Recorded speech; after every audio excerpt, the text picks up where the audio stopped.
100 Years of Solitude, a novel by Gabriel Garcia Marquez. 100 Years of Solitude is the history of the isolated town of Macondo and of the family who founds it, the Buendias.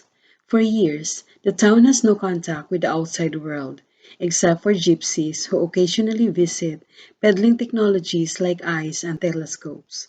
The patriarch of the family, José Arcadio Buendía, is impulsive and inquisitive.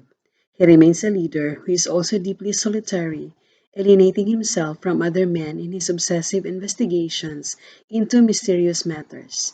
These character traits are inherited by his descendants throughout the novel. His older child, Jose Arcadio, inherits his vast physical strength and his impetuousness. His younger child, Aureliano, inherits his intense, enigmatic focus. Gradually, the village loses its innocent, solitary state when it establishes contact with other towns in the region. Civil wars begin, bringing violence and death to peaceful Macondo, which previously had experienced neither, and Aureliano becomes the leader of the liberal rebels, achieving fame as Colonel Aureliano Buendía. Macondo changes from an idyllic, magical, and sheltered place to a town irrevocably connected to the outside world through the notoriety of Colonel Buendía. Macondo's governments changed several times during and after the war. At one point, Arcadio, the cruelest of the Buendias, rules harshly and is eventually shot by a firing squad. Later, a mayor is appointed, and his reign is peaceful until another civil uprising has him killed. After his death, the civil war ends with the signing of a peace treaty. More than a century goes by over the course of the book, and so most of the events that Garcia Marquez describes are the major turning points in the lives of the Buendias: births, deaths, marriages, love affairs. Some of the Buendia men are wild and sexually rapacious, frequenting brothels and taking lovers. Others are quiet and solitary, preferring to shut themselves up in their rooms to make tiny golden fish or to pore over ancient manuscripts.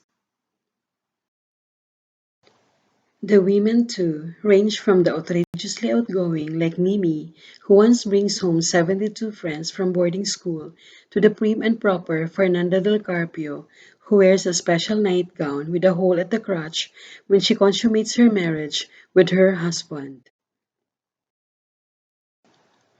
A sense of the family's destiny for greatness remains alive in its tenacious matriarch, Ursula Iguaran, and she works devotedly to keep the family together despite its differences. But for the Buendia family, as for the entire village of Macondo, the centrifugal forces of modernity are devastating. Imperialist capitalism reaches Macondo as a banana plantation moves in and exploits the land and the workers, and the Americans who own the plantation settle in their own fenced section of town. Eventually, angry at the inhumane way in which they are treated, the banana workers go on strike. Thousands of them are massacred by the army, which sides with the plantation owners.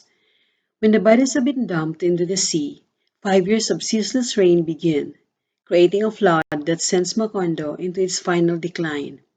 As the city, beaten down by years of violence and false progress, begins to slip away, the Buendia family too begins its process of final erasure, overcome by nostalgia for bygone days.